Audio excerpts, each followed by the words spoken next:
Hey guys, this is State of Gaming Part 5, my last Part 5 of State of Gaming. This is going to be about casuals versus hardcore gamers. Um, what side are you on, and does it matter really? In this topic, in this video upload, I'm going to discuss the issues about casual gamers that have affected the gaming community and games that we love to play in some negative and positive ways.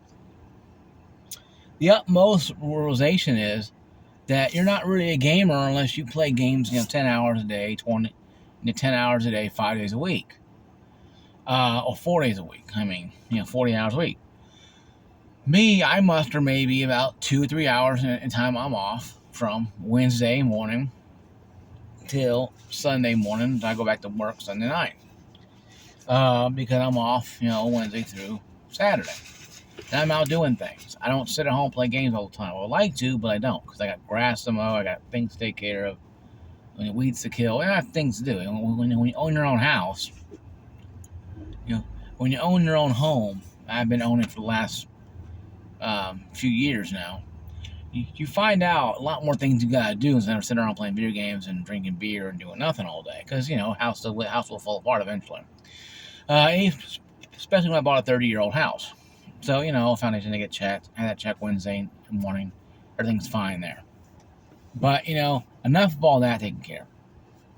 Now, the realization, though, is that gamers are in two separate breed categories: hardcore and casual. They don't mix that much because hardcore and casual fight. Literally, in some cases, fight. Mostly online, like a pack of dogs. Because one side says everyone has no life. Everyone says everyone doesn't, don't get good and crap like that, right? And I think that I'm more of a casual gamer. I fit the bill of a casual gamer, even though I've been gaming since a lot of you weren't even on this planet when I was 6, 7 years old, and back in the early '80s. I was born '81. I started playing 2600 when I was a small little kid. I made 4 or 5. Cause I was a little scrub. Now I wasn't allowed to go to the carnival fair with my brother and sister because they mowed grass all summer to go blow money in the carnival fair, and that's fine. When I was a kid back then. Now I have money, I go out and do things and go to bars and arcades, stuff like that. I have fun now. Back then I don't do that because I was a kid. But when I played games, way back in the day, on the old NES and games like that. And I'm a kid that can play Contra and get pretty far. A lot of kids, they can't even, get past first stage in Contra.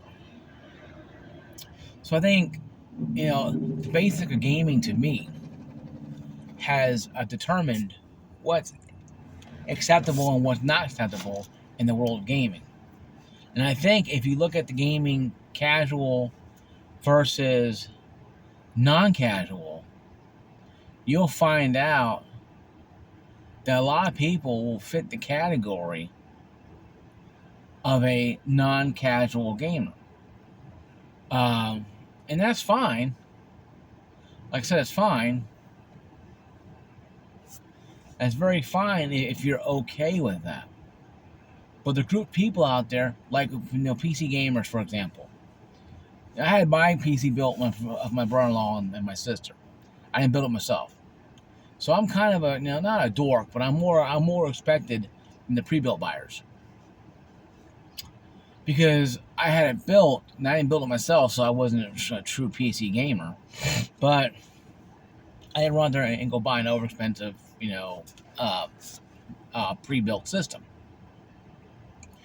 I don't care. Now, I would have bought a pre-built system. I would have bought an Alienware at Best Buy the same time I was trying to get my game built. I think I had a 3080 Ti for like $2,000. And I would have bought that damn thing if I couldn't get my gaming rig built at the time.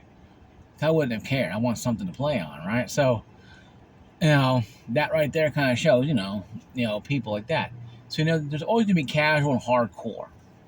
The casual console gamers, casual PC gamers, hardcore PC gamers, tongue sticking out, middle finger, skateboarding, these kind of BS tactics in the 90s that they used to these suits try to understand who these kids are.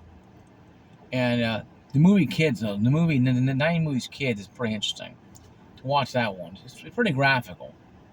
But it is a wake-up call to a lot of parents in the 90s. A good movie, by the way. But anyway, though, that's a side product. It's a side thing there. But I think, though, really looking at things differently, to me being 42 years old, and I'm considered with the gaming generation, and anybody think, oh, Martin think I'm a gamer. No. I'm the gaming generation because I grew up in gaming. And gaming grew up with me, but only because of necessity. More of an accident than anything else. Because of what happened with the gaming crash of 83, Nintendo came in and kind of filled that void and kind of carried all of us on to the, in Russia's history kind of scenario. So to say that the gaming generation, myself, are casual, probably because we have jobs. A lot of us have families. I don't, but I have family. My mother and father. But I don't have a wife and kids or girlfriend or kids or anything. So, but I have my own house. I have my own bills to pay. I'm independent and responsible. So I'm more of a casual person. Your hardcore gamers, those people who really don't have, to me, and if you got a kid and a family in hardcore, don't freak out and slam your face in the keyboard saying, Mark said I'm a hard gamer. I don't care if you are. I don't give a damn if you are. But the point being is this, guys. A hardcore gamer, to me, is someone who plays 5 to 10 hours a day, who doesn't have a lot of responsibilities. You might work at Arby's or McDonald's. You might have a job, but you may not have to pay any serious bill, if that's that maybe your Steam or a Game Pass Ultimate or whatever. But you consider hardcore. And maybe I'm a hardcore gamer too, in a sense that I grew up in gaming since the eons ago, but I don't consider myself that. I consider myself a casual gamer. I'm a hardcore drinker, when I go out to the casinos and stuff. But I'm not a hardcore gamer. I'll play slots all night long because it's cool and it's fun to be around other adults doing that. But I mean, that's what I would do. But I don't consider myself a hardcore gamer in the sense that I'm to know and everything gaming, and maybe I'm a hardcore gamer by definition or by default because I have a gaming channel and I'm always up to date with gaming news. And so I could be a hardcore gamer in the sense that I am a hardcore, gaming broadcast journalist where I'm out here broadcasting my gaming knowledge and news I find out about, the Intel issues and the AMD issues and the Xbox, PlayStation issues and the Helldivers 2 issues and the Warhammer 40,000 issue with the online beta being canceled. Those things right there. And maybe I am. But I'm not a hardcore gamer in the sense where I'm playing 10 hours a day, 4 days a week. Because I just don't have that kind of time to do that. I'll go mad. There's days where I don't play my gaming rig at all. There's a day or two where I just sit there and don't play my game at all. Most cases when I'm at work, I don't play it. I'll try to get home Wednesday morning. And then that's when I'm actually off work.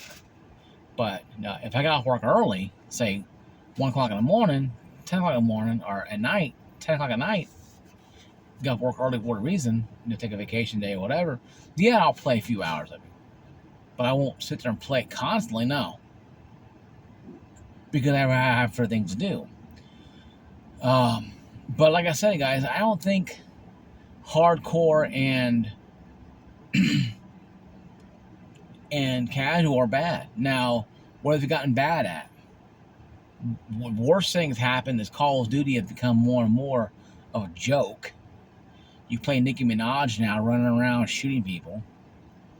Or a werewolf now. Now, the Halloween themes of Call of Duty are fine. Grand Theft Auto had a Halloween theme online. It has some snow come down online. I wish they make it into the game itself where they can put snow in.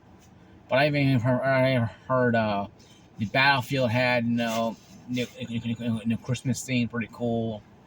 2042 had Christmas themes, you know, Merry Xmas and a little Santa Claus lock on target, rocket lock, or lock on target kind of thing. And those things are cool. Those are cool, okay? Because it kind of shows holiday, but I don't really count those.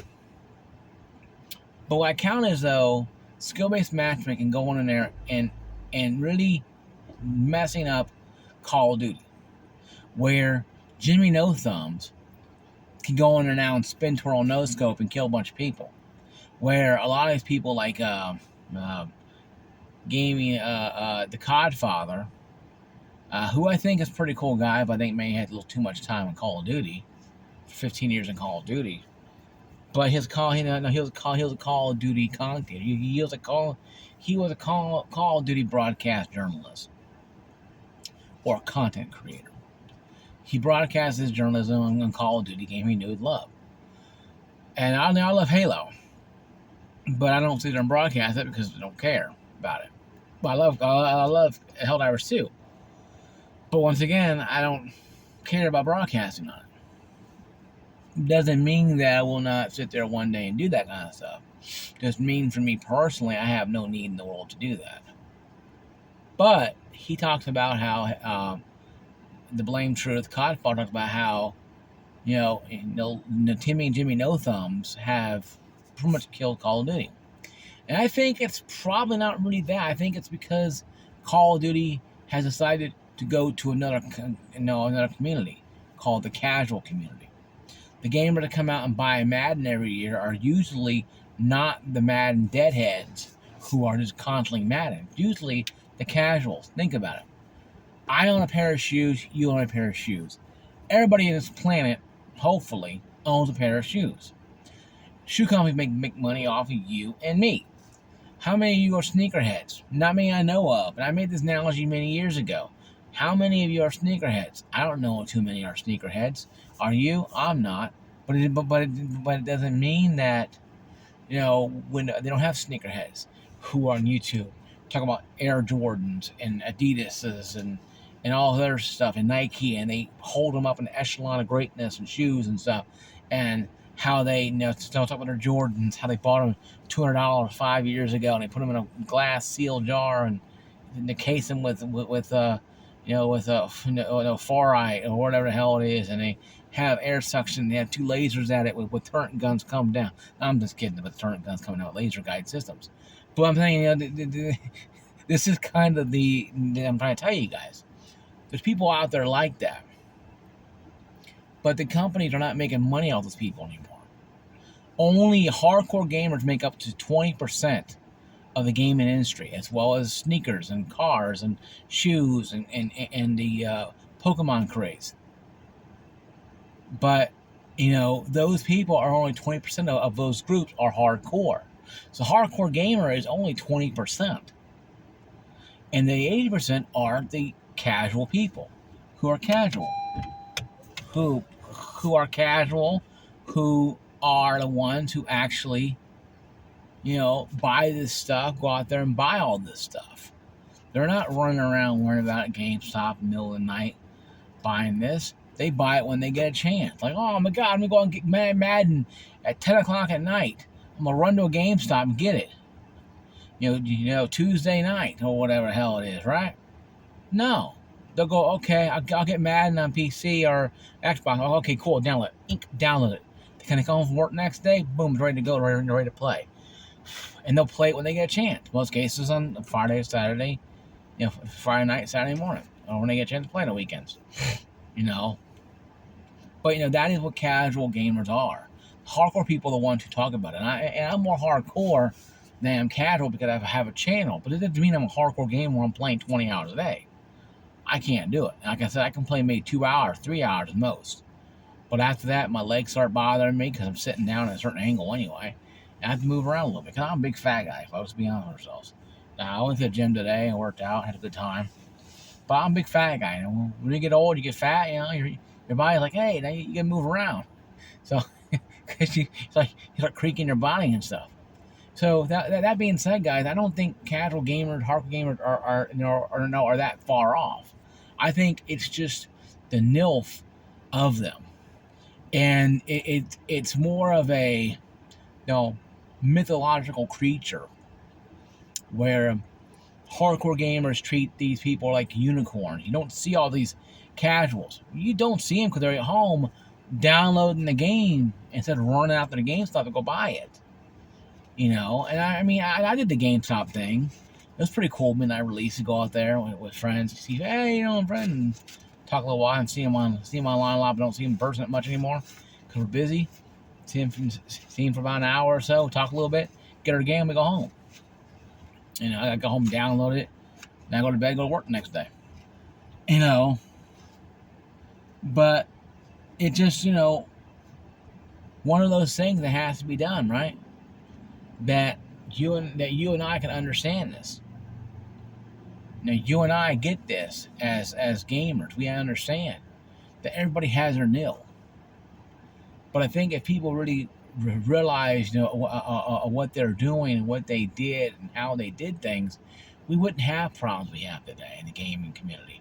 We wouldn't have people on gaming community, on his gaming posts on Facebook or Instagram or Twitter or TikTok, especially X and Facebook, attacking each other for calling out things with certain games that they don't understand. I understand the strategy and issue cooldown. I understand the nerfing weapons. I understand the skill-based matchmaking issues. But not everybody cares about that crap. A lot of us want to play the game. Granted, it's hard to play Helldivers 2 when you have to wait almost 8 minutes. Almost 8 minutes for a cooldown for your whole team to have the cooldown of another stratagems. I think it should be half. I think it should be 4 minutes. Maybe 1 minute for certain strategies, 1 minute. Maybe turret guns would be, a minute and a half. But I don't know. I don't work at these companies, but it doesn't mean that you can't have fun. So I understand what people are saying, and I get it. I do. But I also understand too what the communities with companies are saying. They're trying to make money. You can't make money, guys, off of hardcore players. It's only casuals. And these companies people losing their job in companies because of greedy companies. They turn a profit, then they turn around and let go half their staff. So it's kind of hard, guys, to really say who's in the wrong here. I think both sides are wrong in a certain point, certain way. But I don't say it's wrong because it's something that's wrong because, be wrong. I think it's wrong maybe because both sides are trying to feel the other one out to see, what's possible. But I think at the end of the day, this is my last, episode of the series, State of Gaming, casuals versus hardcore gamers. I think we just need to accept the fact that gaming is going to be ruled by the consumer. And we're all consumers in it. In the end, we're all consumers. Let's not forget that the enemy out there is these companies who are laying off their people, firing their people for making $1 billion profit on Call of Duty or whatever game they're making or game they're doing, and then turning around and saying, well, we got to charge you $45 for the skins and crap when they made $1 billion off the game. That's the enemy we not support. That's why I'm against supporting this microtransaction nickel and diamond crap. I'm all for gamers, these companies, getting the most money they can out of these games, because making games are expensive, and I get that. But once sales gone through, give me more value to keep paying you more money. I don't give you money for nothing, company. You gotta give me value for why I'm paying you. Then I'll pay you all you want. If it's good content, great DLC, like Halo has some good stuff, Halo 3, but it costs some Microsoft points. I went to the store, bought Microsoft points. I had a great time playing those maps and stuff. So That's what we need to have. So in this last episode, I thank you guys for watching the series. I know I started episode 1 and I waited a couple months because I told you guys I'm going to do so to build up some more rapport about it, to get the idea of what I want to do with this series. And I went in the way that I thought was a good idea. Next series, I don't know. Be like, I haven't really think about it yet. I'm going to do another review on my 3070 eventually, and say, is it viable? Is the 3070 still viable in 2024?